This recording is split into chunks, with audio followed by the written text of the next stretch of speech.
Welcome back to the channel, folks. This is Jason, certified financial planner and host of Fighting Words Financial. Today, I wanted to have a conversation with you guys about your first $1,000 investment. Now, I've been all over YouTube in the last couple of days, and I noticed that there are a lot of videos about your first $1,000 investment. And you know what? This video may not actually be seen by very many people because there's so much competition out there. But if you are out there and you are doing research on your first $1,000 investment, this video is really aimed right at you. And I want to address this subject in a way that's really sensitive to kind of your needs and your concerns. I still remember what it was like to be a beginning investor. And when I did it, there wasn't a lot of information out there and there wasn't as much confusing information out there on how to get started. And there were a lot more barriers. Thankfully, today, a lot of those barriers are removed. But what is also removed is sort of the firewall against a lot of that bad information. And you are getting a ton of it right now. So the first thing I'm going to make a couple of assumptions when we go through this. And the first assumption that I'm going to make is that you've already done the responsible thing and you have an emergency fund in place. You know, some sort of cash or cash-like vehicle that you can access to take care of any emergencies that come up. Now, I would hope that that's somewhere between 3 and 6 months of living expenses. But I've been a financial planner for long enough to realize that a lot of people simply won't have the discipline to leave 3 months of living expenses in cash somewhere. But I hope that at least you have $1,000 out there in an emergency fund, and this $1,000 that you're going to invest is not part of your emergency fund. So look, your first investment, your first $1,000 investment really is your most important one. And let me tell you why. A lot of people are going to have a positive experience with that first investment. But actually more people will have a negative experience with their first investment. And half of those people who on their first investment lose money over a short period will sell out and they will never invest again outside of their 401k. The dirty secret is that most investors on their own actually far underperform the stock market. They even underperform the return over time on stocks that they actually own because they keep attempting to time the market or to swing trade or to generate extra money by taking advantage of, by selling out and trying to take advantage of lows. That actually doesn't work out for them a lot of times. In fact, most of the time. In fact, statistically, most of the time, it doesn't work out for people that way over the long time. But if you tell a first-time investor to invest in a boring portfolio of index ETFs, which do have superior performance over time, these new investors often don't have the patience or the discipline to stick with that strategy because it isn't very exciting. They don't see that immediate payoff. It takes a while for compound growth to really be evident in the return curve and for you to see that effect in your portfolio. They get impatient with how slowly that index fund moves. They end up selling and jumping into individual stocks and they lose money. They end up selling and then jumping into individual stocks and maybe they immediately lose money on that. Maybe even it's not a bad company. Maybe the company had a bad few months and they were down, but they end up selling out and then buying back in at a higher price because even quality stocks are better held over a long period and in a buy and hold strategy for a variety of different reasons.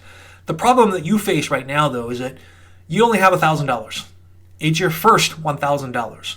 Now, some people are laughing at this moment because they either never had to start from nothing or they're pretending that they never had to start from nothing.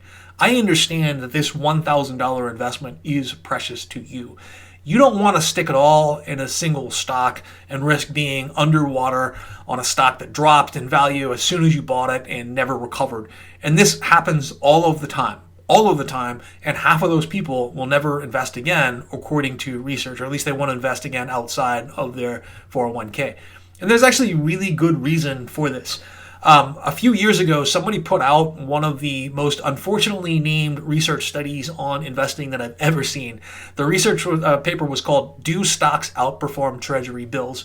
By a man named Hendrik Bessembinder, and it was put out in 2017. So he did exhaustive research, went back over 90 years, pulled out all 25,300 or so stocks that were ever issued on U.S. markets, and found out that the most common return for the lifetime of any stock is a 100% loss.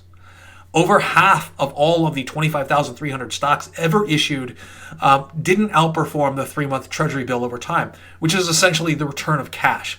So even those that didn't have a 100% loss, over half of them didn't outperform the 3-month treasury bill. He also determined that only 4% of all of the 25,300 stocks issued over a 90-year period, only 4% of those stocks that were ever issued were responsible for half of total wealth creation in U.S. stock markets.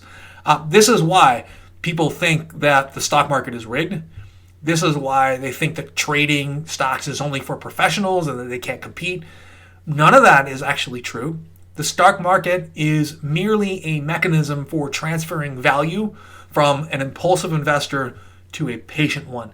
You can win at the investment world mostly by doing nothing, and this is what people don't seem to understand. Now, that was actually a quote before from someone else when I said the stock market is merely a mechanism for transferring value from the impulsive investor to a patient one. I'm paraphrasing somebody, I just can't remember who that is at the moment. One of the other things that you might be concerned with is maybe you just don't think that it's worth taking your $1,000 to go out there and buy one share of Tesla, and then what do you do with the other couple $100? Look, a lot of barriers like that have been removed in modern times.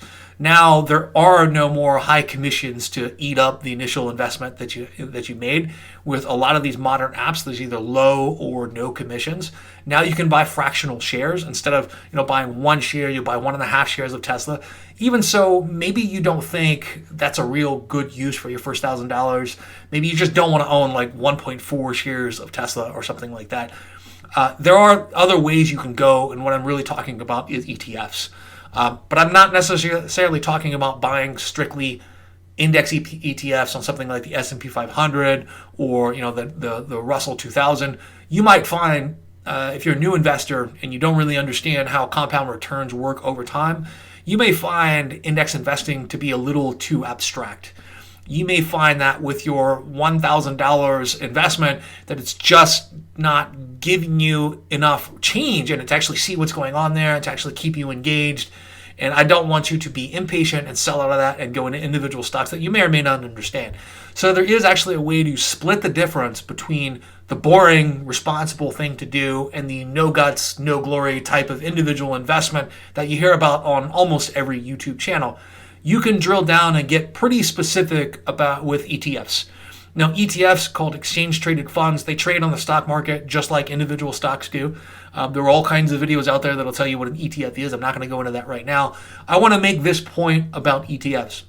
You can drill down pretty specifically to different sectors of the economy that you may be actually interested in right now, or different sectors of the economy where there may be some sort of opportunity. Like for right now, there's opportunity with residential REITs. They were beaten up pretty badly earlier in the year, and they haven't really recovered. And I'm looking at REITs that concentrate on apartments and senior centers, and for a variety of reasons. There are ETFs that concentrate on electric vehicles. There are ETFs that concentrate on alternative energy generation and alternative energy technologies. There are ETFs that concentrate on genomics, and there are region-specific ETFs that focus on regions like China and India. My personal feelings and personal philosophy on this subject are that ETFs are extremely useful, even for someone like me who's been in the game for a long time. I have quite a few of these to cover sectors that either I'm not that interested in anymore, but they're a valuable part of their portfolio, or that I can't dedicate enough time and brain power to understand right now. So, for example, I don't want to own any more physical real estate. I don't really enjoy being a landlord that much. I'm happy with the number of tenants that I have right now. So the money that I have dedicated to going into real estate, instead of going out and buying another property, I'm buying actual residential REITs at this point.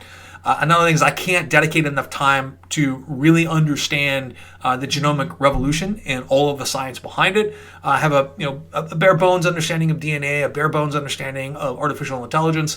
I'm extremely interested in that. I just don't have enough time. So that's something that I let ARK Invest handle for me with their Genomic Revolution Fund. So a sector ETF fund is a good way to own a variety of stocks that you're probably already interested in, because generally you're not just interested in a single company, you're kind of interested in the whole field, like genomics or electric vehicles or computer technologies, next generation internet, something like that.